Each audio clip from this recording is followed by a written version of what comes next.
पश्चिम बंगाल में बीजेपी ने कैसे दिया टीएमसी को झटका। किसानों के प्रदर्शन का आज 38वां दिन। 4 तारीख को होगी अगले दौर की बैठक। और संघ प्रमुख ने हिंदुओं को लेकर क्या संदेश दिया। देश की अहम खबरें टॉप 9 राष्ट्र में।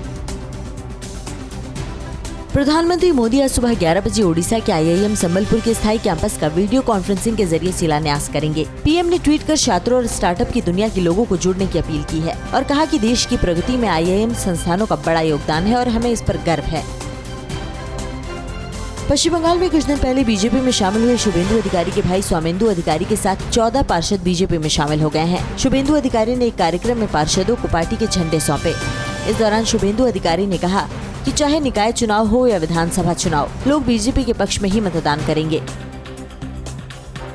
कृषि कानूनों के विरोध में दिल्ली सीमाओं पर आंदोलन कर रहे किसानों के प्रदर्शन का आज 38वां दिन है। 4 जनवरी को किसान संगठन और सरकार के बीच अगले दौर की बातचीत होगी। शुक्रवार को बैठक कर किसानों ने कहा कि अगर उनकी मांगे इस बार नहीं मानी गयी तो उनका ये आंदोलन और तेज होगा।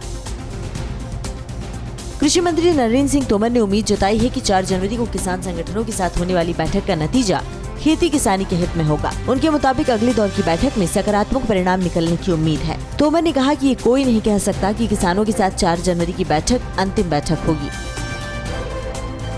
आप हमें भाव दो, हम आपको अनाज देंगे। इस नए नारे के साथ किसान एक बार फिर सरकार के साथ बातचीत की टेबल पर 4 जनवरी को बैठेंगे। उम्मीद के साथ में जाएंगे कि 4 तारीख में पूर्ण रूप से फाइनल हो। इस उम्मीद के साथ में जाएंगे।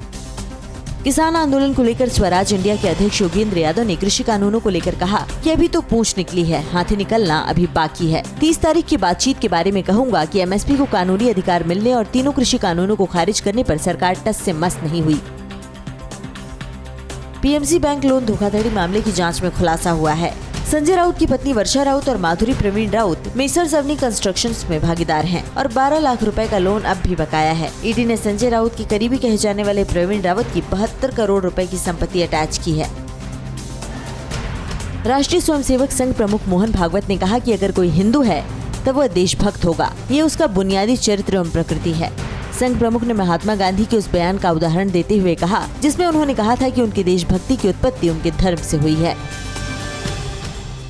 अयोध्या में बन रहा राम मंदिर 360 फुट लंबा और 235 फुट चौड़ा होगा। मंदिर के शिखर की ऊंचाई 161 फुट होगी। मुख्य पुजारी के मुताबिक दर्शन करने के लिए भक्तों को 32 सीढ़ियां चढ़नी होंगी। वहीं नए साल के मौके पर रामलला को 56 व्यंजनों का भोग लगाया गया।